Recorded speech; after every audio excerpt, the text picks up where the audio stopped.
வரப்பே தலையாணி ஓ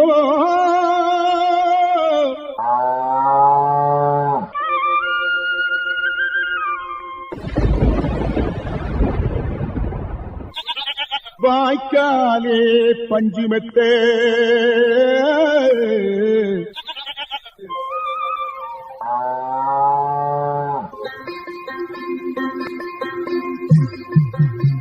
இருப்பது இந்திய அரசின் வேளாண்மை கூட்டுறவு மற்றும் உழவர் நலன் அமைச்சகம் வழங்கும் கிசான் பாணி. இது உழவர் பெருமக்களுக்கான வேளாண் வானொலி.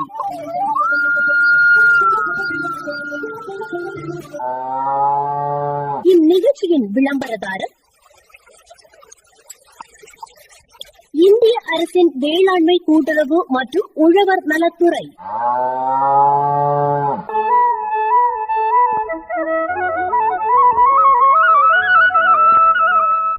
அரை மணி நேரமாக இந்த வெயிலில் வண்டிக்கா வண்டி காற்று நிற்கிறேன். பஸ்ஸும் வந்த பாடு இல்லை, கால் வலி வந்தது தான் மிச்சம்.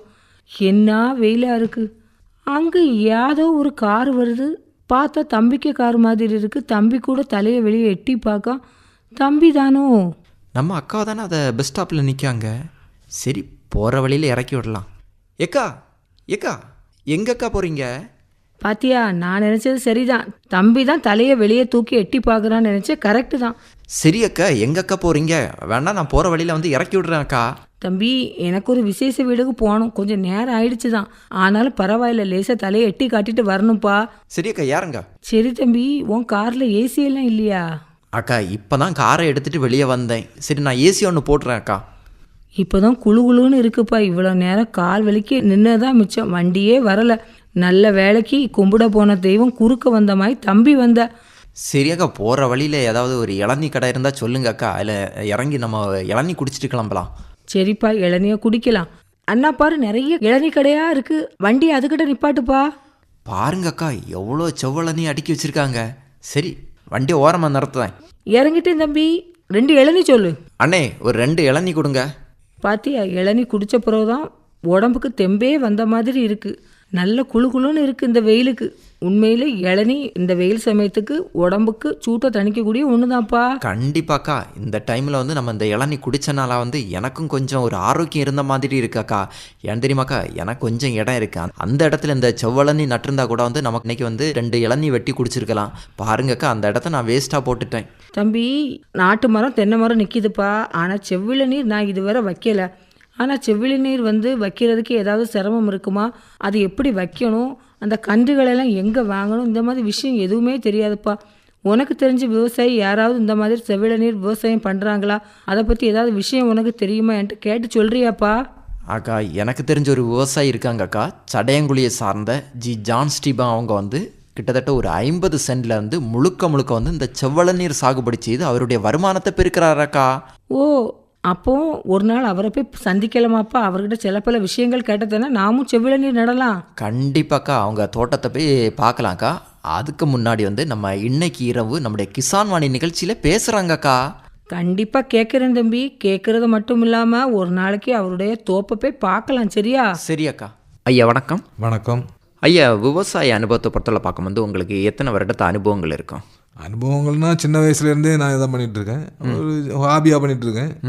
இப்போவும் அப்படி தான் ஹாபியாக தான் பண்ணிட்டுருக்கேன். இப்போ உங்களுக்கு வயதுன்னு பார்க்கும்போது எத்தனை வயதாகுது? 62 வயசு ஆகுது. எங்கேயாவது வேலைகள் அந்த மாதிரி பார்த்தீங்களா?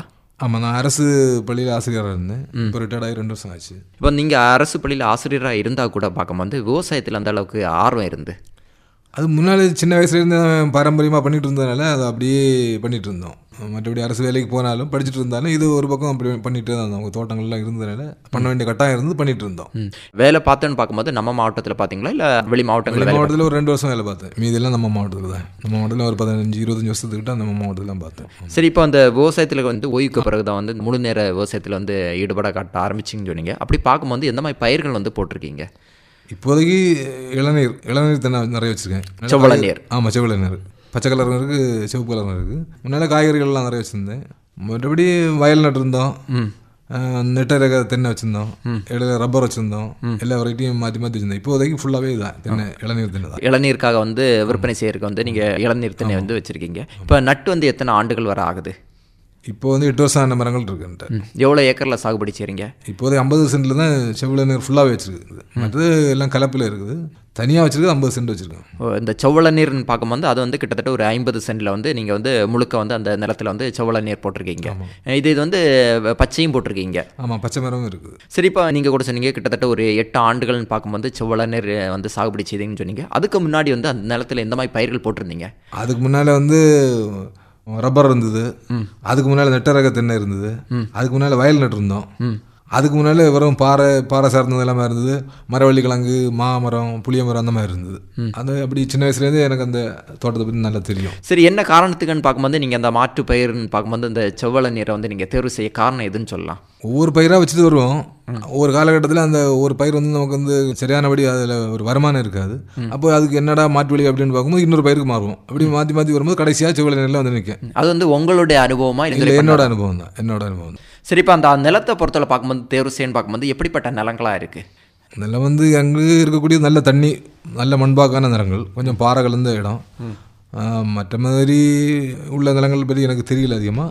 எங்களோட வந்து நல்ல ஃபெர்டைல் லேண்ட் தான். வயல் நடலாம், தென்னை வைக்கலாம், மரவள்ளி கிழங்கு, என்ன பயிர் வேணாலும் வைக்கக்கூடிய அளவில் உள்ள மண் தான். எந்த பயிர் வந்து அந்த நிலத்தில் வந்து சாகுபடி செய்யலாம். இப்போ நீங்கள் கூட அந்த நிலத்தில் வந்து செவ்வள நீர் சாகுபடி செய்யன்னு பார்க்கும்போது அந்த தென்னை பிள்ளைகளை பொறுத்தவரை பார்க்கும்போது எங்கேருந்து வாங்குனீங்க? தென்னம்பிள்ளைங்க வந்து மேலே கிருஷ்ணம்புதூர், ஈத்தாமொழி பக்கம், அங்கே ஒரு தோட்டத்தில் வாங்கினேன். நல்ல தென்னம்பிள்ளை, நல்ல தரமான தென்னம்பிள்ளை இருக்கும். இப்போ ஒரு தென்னம்பிள்ளை நாட்டை பொறுத்தவரை பார்க்கும்போது எத்தனை ரூபா கொடுத்து வாங்கினீங்க? அப்போது நாங்கள் வாங்கும்போது 60 ரூபா ஒரு கன்று வந்து 60 ரூபா. 60 ரூபா நமக்கு செலக்ட் பண்ணி இப்படிங்க எடுத்துக்கலாம். நமக்கு தேவையான கண்ணை நம்ம எடுத்துக்கலாம். நம்ம விருப்பப்பட்ட தென்னம்பிள்ளை நாட்டுகளை வந்து எடுத்துக்கலாம். இப்போ அந்த நிலத்தை பொறுத்தவரை பார்க்கும்போது நீங்கள் தென்னம்பிள்ளை நடகன்னு பார்க்கும்போது அந்த நிலத்தை வந்து எப்படி நீங்கள் பண்படுத்துனீங்க? பண்படுத்த இல்லை, ஏற்கனவே பண்பட்ட நிலம் தான். சும்மா குழி எடுத்து அந்த கேப் பார்த்து கரெக்டான இடைவெளியை பார்த்து குழி எடுத்து வச்சது தான். மற்றபடி அதில் அதிகமாக வேறு எதுவும் பண்ணலை. ஏற்கனவே பண்படுத்தி தான் வச்சுருந்தோம். இப்போ ஏற்கனவே வந்து ஆரம்பத்துலன்னு பார்க்கும்போது நீங்கள் கூட வந்து அதில் வந்து நெட்டை தென்னை மரம் கூட வந்து சாகுபடி செய்திருப்பீங்க. செவ்வள நீர் சாகுபடின்னு செய்யணும்னு பார்க்கும்போது இப்போ ஒவ்வொரு தென்னைக்குன்னு பார்க்கும்போது எவ்வளோ இடைவெளி கொடுத்து நட்டிங்க?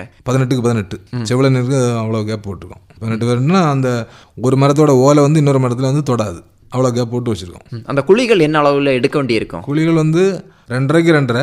ஆனால் எல்லா இடத்துலையும் அதே மாதிரி இல்லை. அந்த மண்ணோட அமைப்பு பொறுத்து. மண் லூஸான மண்ணுன்னா, சாஃப்டாக இருக்கக்கூடிய கொஞ்சம் மெதுவான மண்ணுன்னா குழி வந்து சின்னதாக இருந்தால் போதும். அந்த நிலத்தினுடைய அமைப்பு ரொம்ப ஆழம் போக வேண்டாம்.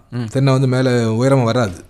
அடி வந்து மண் வந்து கட்டியாக இருந்ததுன்னா தென்னை மரம் வந்து கொஞ்சம் மேலே எழும்பும். அந்த இடத்துல கொஞ்சம் குழி வந்து பெருசாக எடுக்கணும். இப்போ ஆரம்பத்தில் அந்த நிலத்தை வந்து நம்ம காய அந்த மாதிரி போட வேண்டி இருக்குமா? குழிகள் எடுத்துட்டு போட்டு ஒரு 4 நாள் 5 நாள் அப்படி விட்டு நம்ம கன்று வாங்கிட்டு வந்து வச்சிட வேண்டியதான். முதல்ல குழி எடுத்துட்டு கன்று வாங்கிட்டு வரதுக்குள்ள அந்த டைம் போதும். எப்படிப்பட்ட அந்த தென்னை நாட்டு பிள்ளைகளை வந்து நீங்கள் தேர்வு செய்து எடுத்தீங்க? எத்தனை ஓலைகள் வர? ஒரு ஓலை. இந்த தேங்காயிலேருந்து வேறு வந்து வெளியே வந்திருக்காது. அந்த மாதிரி தேங்காய் இது வைக்கும்போது நமக்கு அது வந்து வளர்த்து எடுக்கிறது ரொம்ப ஈஸி. ரொம்ப சிரமம் இருக்காது. அதில் தண்ணி ஒரு நாள் 2 நாள் நம்ம கம்மியாக விட்டால் கூட ஒன்றாகாது. வேர் வெளியே வராத கண்ணுகள், அது காக்கா மூக்குன்னு சொல்லுவாங்க. அந்த மாதிரி பருவத்தில் தான் வச்சுருந்தேன். இப்போ நடவு முறையை பொறுத்தவரை பார்க்கும்போது இப்போ தென்னை பிள்ளையை வைக்கிறதுன்னு பார்க்கும்போது என்ன அளவில் வைக்கணும்? அந்த தேங்காய் வந்து வெளியில் தெரிய அளவுக்குள்ள வைக்கணுமா, இல்லை வந்து அந்த தேங்காயை வந்து நம்ம மண்ணில் புதைச்சி வச்சாலே போதுமா? இல்லை, தென்னை அந்த முகப்பு பகுதி வெளியே தெரியணும். அதோட துளிர் வரக்கூடிய அந்த பகுதி வெளியே தெரிஞ்சிட்டு இருக்கணும், காற்றோட்டமாக இருக்கணும். அதில் வந்து மண் மூடக்கூடாது. அது வளரும்போது அந்த இடம் வெடிக்கும் போது நம்ம உள்ள மண்ணை போட்டு அந்த இடத்துல நிறுத்தி கொடுத்துக்கலாம். முதல்ல வந்து அந்த இடத்துல மண் மூடக்கூடாது, தண்ணி ஏறி முங்கக்கூடாது. அந்த மாதிரி பாதுகாப்பாக வைக்கணும். அப்போ ஏற்கனவே அந்த நிலத்தில் வந்து நீங்கள் அந்த மழை தண்ணி தேங்காத அளவுக்கு நீங்கள் வடிகால் வசதி வடிகால் வசதி வச்சுருப்போம். வடிகால் வசதி வச்சுட்டு தான் குழி எடுப்போம். மழை பெஞ்சா கூட வடிகால் வழியாக தண்ணி போயிடணும், குழிக்கு மேலே தண்ணி ஏறக்கூடாது. இப்போ ஆரம்பத்தில் வந்து நம்ம அந்த உரங்கள் எப்படி கொடுக்க வேண்டியிருக்கும்? இப்போ ஆரம்பத்திலே நீங்கள் கொடுக்குறதா இல்லை நட்டப்பிறகு நீங்கள் அந்த உரங்கள் கொடுக்குறதா? நட்டப்பிறகு தான் கொடுத்தோம், வேறு எதுவுமே கொடுக்கல. முதல்ல நடுவு முன்னால் அடி உரம் எல்லாம் சொல்லுவாங்க, நான் எதுவுமே கொடுக்கல. சும்மா வச்சுட்டு வேப்ப முன்னாக்கு மட்டும் வச்சு ஒரு 4 நாள் தாண்டின பிறகு வேப்ப முன்னாக்கு மட்டும்தான். ஒரு வருஷத்துக்கு வேப்ப முன்னாக்கு மண்புழு உரம் மட்டும்தான் சுற்றி போட்டுருந்தேன். வேறு எதுவும் கொடுக்கல, வேறு எந்த உரம் கொடுக்கல. அப்போ நீங்கள் முழுக்க வந்து இயற்கை உரத்தில் தான் ஃபுல்லாக சாகுபடி செய்றீங்க. ஆமாம். இப்போ அதில் நீங்கள் அந்த நிலத்தில் வந்து ஊடுபயிர் அந்த மாதிரி சாகுபடி செய்திருங்களா? ஊடுபயிர் போட்டிருக்கேன்.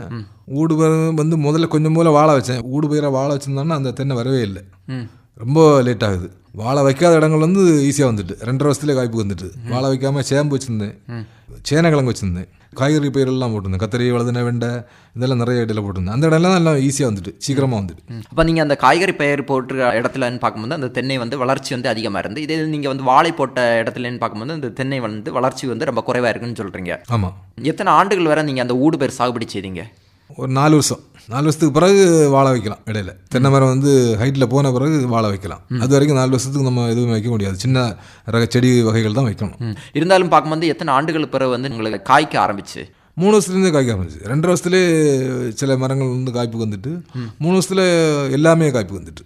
இப்போ அந்த காய்க்க முன்னாடின்னு பார்க்கும்போது நீங்கள் அந்த பராமரிப்பு முறை வந்து முக்கியத்துவம்னு சொல்லுவோம். அப்படி பார்க்கும்போது அந்த தென்னம்பிள்ளையிலேருந்து என்ன அளவில் நீங்கள் அந்த பராமரித்து அந்த 4 ஆண்டுகள் வந்து பராமரித்து கொண்டு வந்தீங்க? பராமரிப்பு நம்ம ஊடுபயிர் வைக்கும்போது அதுக்குன்னு பராமரிப்பு தனியாக வைக்க மாட்டோம். அந்த களாயை கொத்தி விடுறது, தண்ணி கரெக்டாக காய்வு இல்லாமல் கொடுத்துட்டு இருக்கக்கூடியது. அப்புறம் அந்த குழியை வந்து சைடை வெட்டி உள்ள மண்ணை நிறுத்தி கொடுத்துட்டே இருப்போம். தென்னம்பிள்ளையோட மூடு பெருசாக சைடில் உள்ள மண்ணை வெட்டி உள்ளே போட்டு அந்த குழியை மூடிடுவோம். குழி மூடும்போது தென்னை ரெடி ஆயிரும், நல்ல பெரிய தென்னையாக மாறிடும். இருந்தாலும் வந்து கூன் வண்டு அந்த மாதிரி தாக்குதல் இருக்கு, கண்டிப்பாக இருக்குது, நிறைய இருக்குது. அது கூன் வண்டு தாக்குதலில் காண்டாமிருக வண்டு தாக்கல் பயங்கரமாக இருக்கும். புள்ளி வண்டு, வெள்ளை, அது 3 பயங்கர பிரச்சனை. அது பக்கத்தில் நமக்கு வந்து உயரமான தென்னை மரம் நிற்கிது, நோய் தாக்குன மரம் இருக்குன்னா அதை வந்து கண்ட்ரோல் பண்ணுறதுக்கு ரொம்ப கஷ்டம். வெள்ளை தாக்குதலை கட்டுப்படுத்துறதுக்கு ரொம்ப சிரமம். சரி, இருந்தாலும் கூட வந்து இப்போ ஒரு தென்னம்பிள்ளையில் வந்து ஒரு கூன் வண்டு தாக்குதல் அறிகுறி இருந்துன்னு பார்க்கும்போது அதை நீங்கள் எப்படி கண்டுபிடிக்கிறீங்க? அதை குருத்தை வச்சு கண்டுபிடிக்கலாம். குருத்தை வச்சு கண்டுபிடிக்கும் போது தென்னம்பிள்ளை போயிடும், அந்த அளவுக்கு அதை முடிச்சிடும். அது மற்றபடி நம்ம வாரத்துக்கு ஒரு தடவை செக் பண்ணிட வேண்டியதான். மூட்டில் ஏதாவது துளைச்சிருக்கா, துளை போட்டிருக்கா, அதில் ஏதாவது சளி மாதிரி வந்திருக்கா, அதை பார்த்து கண்டுபிடிக்க வேண்டியதான். சின்ன தென்னம்பிள்ளைன்னா ஒரே நாளில் அது தென்னம்பிள்ளை முடிச்சிடும். அது அதனால் அந்த பருவத்தில் ரொம்ப கேர்ஃபுல்லாக இருக்கும். நான் வந்து சூடம் பீஸ் வந்து ஒரு 15 நாளைக்கு ஒரு தடவை ஒரு பீஸ் வைக்கிறது உண்டு. அந்த ஓலைக்கு இடையிலே வச்சுருந்தோம்னா அந்த சின்ன கண்ணு டைமில் வந்து கொஞ்சம் எஃபெக்டிவாக இருக்கும். அந்த ஓலைக்கு இடையில வச்சு ஓலைக்கு இடையில வைப்போம். ஆனால் ஒரு 15 நாளில் அந்த சூடம் வந்து கரைஞ்சி போயிடும். சின்ன ஒரு பாலித்தீன் கவரில் கட்டி உள்ளால வச்சுருது. 15 நாளைக்கு ஒரு தடவை, ஒரு மாதத்துக்கு ஒரு தடவை அந்த இதை மாற்றிட்டே இருக்கணும். அந்த உருண்டை வைக்கலாம். அதில் கொஞ்சம் இது இருக்குது. இன்னும் வலை கட்டியிருந்தேன், சின்ன மீன் வலை, இந்த வண்டு போகாத அளவு உள்ள மீன் வலை வச்சு அந்த மூடை வந்து சுற்றி கட்டியிருந்தேன். அந்த மாதிரி பண்ணியிருந்தேன். அந்த மாதிரி தான் காப்பாற்ற முடியும். முதல்ல கொஞ்சம் நிறைய அடித்து போயிட்டு திருப்பி 2வது ட்ரிப்பு நான் வைக்கும்போது எதுவுமே போக விடலை. இது வந்து வேளாண்மை துறை சார்பாக கூட பார்க்கும்போது அந்த மஞ்சள் ஒட்டுப்பறை கூட கொடுக்குறாங்க. அந்த மாதிரி வாங்கி வச்ச அனுபவங்கள் இருக்கா? அனுபவங்கள் இருக்குது. ஆனால் அது வந்து பெரிய சக்ஸஸ்ன்னு சொல்ல முடியாது. அதனால தான் என்னோட செயல்முறைக்கு நான் சொந்தமாக இறங்கிட்டேன். அதில் வந்து இந்த பொறி வைக்கிறது, பொறியில் வந்து ஆண் வண்டு தான் அதிகமாக விழுது அந்த பொறியில். ஆமாம், ஏன்னா அவங்க அதில் வைக்கக்கூடிய அந்த அட்ராக்டிவ், அதை ஈர்க்கக்கூடியது வந்து பெண் வண்டோட ஒரு லூர் தான் வைக்காங்க. அதனால் விழக்கூடியது எல்லாமே ஆண் வண்டு தான். ஆனால் தென்னையில் துளைக்கக்கூடியது வந்து பெண் வண்டு தான் துளைக்குது. அதோட மோட்டிவ் என்னன்னா முட்டை போடுறதுக்கு வேண்டி தான் அந்த தென்னையை துளைக்குது, தவிர தென்னை சாப்பிட்றதுக்கு வேண்டி இல்லை. முட்டை போடுறது அந்த பெண் வண்டு தான் வருது. அதனால் அந்த பொறியில் வந்து ஒரு 15 வண்டு இருந்தால் ஒரு வண்டு தான் பெண் வண்டு இருக்கும், மீது எல்லாமே ஆண் வண்டு தான். அப்போ அந்த இனக்கவர்ச்சி பொறியில்னு பார்க்கும்போது அதிக அளவில் வந்து ஆண் வண்டு தான் அவ்வளோ வாய்ப்பு இருக்குது, பெரிய எஃபெக்ட் இல்லை. அது அதனால தான் வந்து நீங்கள் உங்களுடைய தனிப்பட்ட முறையில் வந்து நீங்கள் வந்து இயற்கை முறையில் அந்த பூச்சிகளை வந்து கட்டுப்படுத்துறீங்க. இருந்தாலும் கூட நீங்கள் கூட சொன்னீங்க வந்து இந்த ரூகோ சுருள் வெள்ளை வந்து அந்த ஓலையில் வந்து அந்த தென்பட்டுன்னு சொன்னீங்க. அந்த மாதிரி இருக்கும்போது அதை வந்து நீங்கள் எப்படி கட்டுப்படுத்துனீங்க? அதுக்கு வந்து வேப்பெண்ணெய் தான் அதுக்கு நல்ல மருந்து. வேப்பெண்ணையும் சோப் ஆயில், இல்லைன்னா காதி சோப்பு, அது வந்து ஒரு குறிப்பிட்ட பர்சன்டேஜில் நம்ம மிக்ஸ் பண்ணி முதல்ல ஒரு 15 நாளைக்கு ஒரு தடவை வச்சு 2-3 தடவை அடிச்சுட்டோம்னா கண்ட்ரோல் ஆயிரும். திரும்ப ஒரு 2 மாதத்துக்கு ஒரு தடவை நம்ம அதை கொடுக்கணும். சரி, இது அடிக்கிறதுன்னு பார்க்கும்போது நீங்கள் அதுக்குன்னு சொல்ல பம்பு செட் அந்த மாதிரி வச்சுருக்கீங்களா? இல்லை, ஆர்டினரி ஸ்ப்ரேயர் தான், பேட்டரி ஸ்ப்ரேயர். அது வந்து ஒரு 15 அடி ஹைட் வரைக்கும் போகும். என்ன சின்ன தென்னை மரம் தானே, இனிமேல் தான் அதுக்கு பெரிய இது தேவைப்படுது. இது வரைக்கும் அந்த மாதிரி தேவைப்படலை. இனிமேல் தான் பெரிய ஸ்ப்ரேயர் தேவைப்படுது. கார் வாஷ் பண்ணக்கூடிய ஸ்ப்ரேயர் நான் வச்சுருக்கேன். இப்போ பெரிய மரங்கள் அதை வச்சு தான் அடிச்சிட்டு. அது வந்து அந்த ஓலையில் ஃபுல்லாக படுற அளவில் ஃபுல்லாக அடிக்கும். ஆனால் கொஞ்சம் கூட ஆயில் செலவு அதிகமாக இருக்கும். நம்ம வேப்பெண்ணெய் வந்து ஆயில் கொஞ்சம் கூட தேவைப்படும், கொஞ்சம் கூட அதிகமாக வேஸ்ட் ஆகும் அது அடிக்கும்போது. மற்றபடி அது வந்து அதை வச்சு தான் இப்போ யூஸ் பண்ணுறோம். இது உரங்களை பொறுத்தவரை பார்க்கும்போது ஆண்டுக்கு எத்தனை டைமில் வந்து நீங்கள் உரங்கள் கொடுக்குறீங்க, எந்தெந்த கால டைமில் கொடுக்குறீங்க? முதல் வருஷம் முடிஞ்ச உடனே நல்ல உரம் வச்சிட வேண்டியதான். நான் சாணி வைக்கலாம். சாணியில் வந்து கூன் வண்டு அதிகமாக வருது. அதனால் சாணி வைக்காமல் கோழி உரம் வச்சேன். நல்ல தண்ணி கொடுக்கணும். கோழி உரம் வச்சா நல்ல தண்ணி. கோழி உரம் வச்சேன். பஞ்சாயத்தில் நல்ல மண்புழு உரம் கிடைக்குது, அங்கேருந்து மண்புழு உரம் வாங்கி வச்சேன். வேப்ப முன்னாங்க நிறைய கொடுத்தேன். இதான், மற்றபடி அதிகமாக வேறு எந்த உரங்களும் கொடுக்கல. இருந்தாலும் வந்து நீங்கள் அந்த கோழி உரம் வைக்கிறேன்னு பார்க்கும்போது அதிக அளவு சூடுன்னு சொல்லுவாங்க. அப்போ நம்ம என்ன அளவில் அந்த கொடுக்க வேண்டிய இருக்கும்? அது வந்து தண்ணி எவ்வளோ கொடுக்குமோ அது அந்த அளவுக்கு வைக்கலாம். எப்படியும் நம்ம மூட்டில் வைக்க மாட்டோம். ஒரு 2 அடி 3 அடி 4 அடி தள்ளி தான் வைப்போம். வச்சு சொட்டு நீர் தூக்கி அது மேலே போட்டுற வேண்டியதான். நீங்கள் வந்து சொட்டு நீர் பாசனம் மூலம் வந்து தண்ணி கொடுக்குறீங்க? தண்ணி கொடுத்துட்ருக்கேன். அது வந்து தென்னைக்கு என்ன அளவில் கொடுக்குறீங்க? இந்த உரங்கள் வந்து நீங்கள் கொடுத்த பிறகு இந்த தண்ணி வந்து எப்படி கொடுக்குறீங்க? அது வந்து மழை சீசனை பொறுத்து, மண்ணோட ஈரத்தன்மையை பொறுத்து. மழை இல்லாத நேரங்களில் தான் அதிகமாக கொடுக்க வேண்டியது இருக்கும். மழை நேரங்களில் தேவைப்படாது, சொட்டு நீர் தேவைப்படாது. உரத்தை உள்ளால புதைச்சிட்டு அதுக்கு மேலே வந்து பைப்பை தூக்கி போட்டுற வேண்டியதான். சொட்டு நீர் வந்து அதுக்கு மேலே இறங்கிட்டு இருக்கும். ஆண்டுக்குன்னு பார்க்கும்போது எத்தனை டைம் கொடுக்குறீங்க? இப்போ நம்ம குமரி மாவட்டத்தை பொறுத்தவரை பார்க்கும்போது 2 பருவமழை இருக்குது. தென்மேற்கு பருவமழை இருக்குது, வடகிழக்கு பருவமழை இருக்குது. இந்த மழையை நம்பி நீங்கள் உரம் கொடுக்குறதா இல்லை வந்து மற்றபடி சொட்டு நீர் பாசனம் இருக்கனால வந்து அப்படி கொடுக்குற உரம்? இல்லை மழையை நம்பி தான் கொடுக்குது. சொட்டு நீர் பாசனம் இருந்தாலும் உரம் கொடுக்கும்போது மழையை நம்பி தான் கொடுக்குது. ஒரு தடவை தான் வைப்பேன், ஆண்டுக்கு ஒரு தடவை தான் வைப்பேன். ஏப்ரல் மாதம் மட்டும்தான் வைப்பேன். அப்போ அந்த ஜூனில் வந்து மழை வந்து டிசம்பர்லாம் நல்லா காய்ப்பு வந்துடும். அந்த உரம் வந்து நல்லா எஃபெக்டிவாக இருக்கும். அடுத்த மேல வச்சா போதும், வருஷத்துக்கு ஒரு தடவை. இப்போ இந்த உரங்கள் கொடுக்குறேன்னு பார்க்கும்போது நீங்கள் கூட சொன்னீங்க தென்னையை விட்டு ஒரு 2 அடி தள்ளி உரங்கள் கொடுக்குறீங்க. அந்த உரங்கள் கொடுக்குறேன்னு பார்க்கும்போது நீங்கள் குழிகள் எடுத்து கொடுக்குறீங்களா இல்லை அப்படியே வந்து நீங்கள் குழிகள் எடுத்து தான் கொடுப்பேன். குழிகள் எடுத்து தான் கொடுப்பேன். குழிகள் எடுத்து உள்ளார மண்ணை போட்டு மேலே மழை தண்ணி தேங்கக்கூடிய அளவுக்கு கொஞ்சம் பள்ளமாக வச்சு தான் விட்டுருவேன். அது இது மூடாக்கு அந்த மாதிரி பண்ணுறீங்களா? மூடாக்கு பண்ணுறது உண்டு. ஆனால் அதிலே வரக்கூடிய ஓலை மட்டைகள்லாம் அதிலே போட்டுறது. ரொம்ப அதிகமாக அதில் சேர விட்டுறது கிடையாது. கொஞ்சம் ஓரளவுக்கு சுத்தமாக தான் வச்சுருக்கோம். இருந்தாலும் களை வராமல் இருக்கிறதுக்கு கொஞ்சம் மூடி போட்டுருப்பேன். இப்போ களையால பொறுத்தல பார்க்கும்போது எப்படி எடுக்கிறீங்க? ப்ரஷ் கட்டர் வச்சுருக்கேன். அந்த புல் வெட்டக்கூடிய மிஷின் வச்சு அதை வச்சு அடிக்கிறது தான். கொஞ்சம் களை வந்தோடனே மடக்கி விட்டுறது. மற்றபடி ஆள் வச்சு கொத்துறதுல தேவையில்லாமல் அங்கே மண் வெட்டி போட்டு வருஷத்துக்கு 2 தடவை அந்த மாதிரி எல்லாம் பண்ணுறது கிடையாது. சும்மா மண்ணை அப்படியே ரஃபாக விட்டுருதேன். விட்டுட்டு களையை மட்டும் மடக்கி மடக்கி மடக்கி அடிச்சுட்டு. இதே உழவு அந்த மாதிரி பண்ணுறீங்களா? அதிகமாக அப்படி பண்ணுறது இல்லை. ஏதோ ஒரு வருஷத்துக்கு ஒரு தடவை அந்த ரொட்டேட்டர், சின்ன மினி ரொட்டேட்டர் வச்சுருக்கேன். அதை வச்சு லேசாக ஒரு இழுத்து விட்டுருது. அதிகமாக வந்து மண்ணை வந்து மண் வெட்டி போட்டு அந்த மாதிரி ஆள் வேலைகள் விட்டுறது இல்லை. இது நீங்கள் கூட சொன்னீங்க வந்து சொட்டு நீர் பாசனம் கூட வச்சுருக்கீங்க. இப்போ இந்த சொட்டு நீர் பாசனம் வைக்கிறதுன்னு பார்க்கும்போது நீங்கள் வேளாண்மை துறை சார்பாக வந்து மானிய திட்டத்தில் பயன்படுறீங்களா இல்லை உங்களுடைய தனிப்பட்ட முறையில் வந்து நீங்கள் சொட்டு நீர் பாசனம் தான் வச்சுருக்கேன்? இப்போ ஆரம்பத்தில் என்ன அந்த காய்ப்பு திறன் வந்து எப்படி இருந்து? இப்போ நீங்கள் கூட சொன்னீங்க 3 ஆண்டுகள் பிறகு வந்து காய்ப்பு திறன் இருக்குது. இப்போ ஃபஸ்ட்டு டைம் காய்ப்பு திறன் எப்படி இருக்குது? முதல் தடவையிலேருந்தே நல்லா காய்ப்பு திறன் இருக்குது. சராசரியாக ஒரு 12 காய் இருக்கும். 12 காய்னா 8 காய், 18 காய், 20 காய் வரைக்கும் வரும். 8லேருந்து 12 காய் சராசரியாக எல்லா இதுலேயும் இருக்கும். நம்ம உரம் கரெக்டாக வச்சுட்டு இருந்தோம்னா அதே காய்ப்பு தரம் நின்றுட்டே தான் இருக்கும். பூச்சி தாக்குதல் அதிகமாக இல்லாமல் இருந்தால் போதும், கரெக்டாக கிடைக்கும். இதே நீங்கள் நுண்ணூட்ட உரங்கள் கொடுக்குறீங்களா? நுண்ணூட்ட உரங்கள் அதிகமாக கொடுக்கல. அதிகமாக இது வரைக்கும் ஏதோ ஒரு தடவை அங்கே அந்த விவசாயத்துறையில் ஏதோ கொஞ்சம் கொடுத்தாங்க, ஏதோ பாக்கெட். ஆமாம், அதை கொஞ்சம் கொடுத்தேன். எனக்கு அதில் பெருசாக தெரியல, எஃபெக்ட் தெரியல. நான் கன்யூஸாக தொடர்ந்து நான் கொடுக்காததுனால எனக்கு அதில் எஃபெக்ட் தெரியலன்னு நினைக்கிறேன். அது கொடுத்துருக்கேன். அப்படி அது வந்து ஒரு ஆண்டுக்கு வந்து ஒரு டைம் கொடுத்தா வந்து திரும்ப அடுத்த ஆண்டு கொடுத்தாலே அந்த அந்த நுண்ணூட்டம் கொடுக்கும்போது வந்து அந்த குறும்பை உதிரல் வந்து தவறுக்குன்னு சொல்லி வேளாண்மை துறை சார்பாக சொல்கிறாங்க. ஆனால் நான் அதை பார்க்கல, எனக்கு அந்த பிரச்சனை வரல. அந்த மாதிரி குறும்பை உதிரக்கூடிய பிரச்சனைகள் வரல. இப்போ இளநீருக்காக கூட வந்து வெட்டம்பம் பார்க்கும்போது நீங்கள் தனிப்பட்ட முறையில் வந்து விற்பனை செய்கிறதா இல்லை வந்து நீங்கள் மொத்தமாக வந்து வியாபாரிகள் அந்த மாதிரி எல்லாமே அங்கே வந்து எடுத்துகிட்டு வாங்க? எல்லாமே அங்கே வந்து எடுத்துகிட்டு போவாங்க. நான் மேக்ஸிமம் வியாபாரிகளுக்கு கொடுக்கறதே கிடையாது. உள்ளூர் மக்கள் நிறைய வந்து வாங்கிட்டு போவாங்க. ஏன்னா ஆர்கானிக்கில் பண்ணிட்டு இருக்கனால மருந்துக்காக வேண்டி நிறைய வந்துட்டுருக்காங்க. அவங்களுக்கு கொடுக்க முடியாத அளவுக்கு எப்பவுமே இருக்குது. அவங்க பிஞ்சு காயாக இருந்தால் கூட அது போதும் கொடுங்க அப்படின்ட்டு வாங்கிட்டு போவாங்க. அதனால அதில் பிரச்சனையே இல்லை. அது வந்து விலை வந்து நீங்கள் எப்படி நிர்ணயம் பண்ணுறீங்க? இப்போ 40 ரூபா. அது வந்து அவங்களே வந்து ஏறி வெட்டுறதா இல்லை வந்து நீங்கள்? இல்லை, இப்போ எல்லாமே கீழே இருந்து வெட்டிடலாம். ஏறக்கூடிய கண்டிஷன்லேயே வரல. இன்னும் ஒரு ஸ்டூல் வச்சா கூட வெட்டிடலாம், அந்த அளவு கையில் தான் இருக்குது. அதனால் வரும்போது அவங்களுக்கு வெட்டி கொடுத்துருதான். அவங்க வெட்டி கொடுவாங்க, நம்ம அவங்க கேட்குறத நம்ம வெட்டி கொடுத்துடலாம். இது பராமரிப்பு முறையை சொல்லுங்கள், எப்படி பராமரிக்கிறீங்க? இப்போ வந்து நீங்கள் கூட சொன்னீங்க வந்து அந்த இளநீருக்காக கொடுக்கணும்னு பார்க்கும்போது நீங்கள் வந்து அதிகளை வந்து இயற்கை உரத்தில் வந்து கொடுக்குறீங்கன்னு சொன்னீங்க. அந்த அளவில் பராமரிப்புன்னு பார்க்கும்போது நீங்கள் தனிப்பட்ட முறையில் பராமரிக்கிறேன் இல்லை வேலைக்கு ஆட்கள் அந்த மாதிரி வச்சுருக்கீங்களா? அந்த உரம் வைக்கும்போது மட்டும் வேலைக்கு ஆள் வச்சுருவேன். உரம் எடுத்துகிட்டு வர்றது, உள்ள மண்ணில் போடுறது, அதுக்கு மட்டும்தான். மற்றபடி அங்கே ஆள் வைக்கிறது கிடையாது. புல் வெட்டுறது எல்லாமே நான் தான். ஒரு 2 மணி நேரம் 3 மணி நேரம் ஆயிரம் பண்ணாலே புல்லை வெட்டிடலாம் ஈஸியாக. ப்ரஷ் கட்டர் போட்டு நமக்கு டைம் கிடைக்கும் போது ஒரு ஹாபியாக மேக்ஸிமம் நமக்கு ஹெல்த்துக்கு வேண்டி பண்ணிட்டு இருக்குதான். அதனால நானே சொந்தமாக முடிஞ்ச அளவுக்கு பண்ணிடுவேன். அதிகமாக ஆள் தேவைப்படுறது இல்லை. என்ன அளவில் வந்து வருமானம் இருக்குது இப்போ இந்த செவ்வளநீர் சாகுபடி செய்யும் பார்க்கும்போது? அது ஒரு நிரந்தரமான வருமானம்னு சொல்லலாம். நிரந்தரமான வருமானம்னா ஒரு 20 நாளைக்கு ஒரு தடவை ஒரு கொலை வெட்டிடலாம். நம்ம அதில் ஒரு கொலை வந்து 20 நாளைக்கு வரைக்கும் வெட்டிடலாம். 2 மாதத்துக்கு 3 கொலை வெட்டிடலாம். கண்டினியூஸாக வெட்டிகிட்டே இருக்கலாம். சில சீசனில் மட்டும் காய் கண்ணி கொஞ்சம் குறைவாக இருக்கும், காய் கொஞ்சம் தரம் குறைவாக இருக்கும்.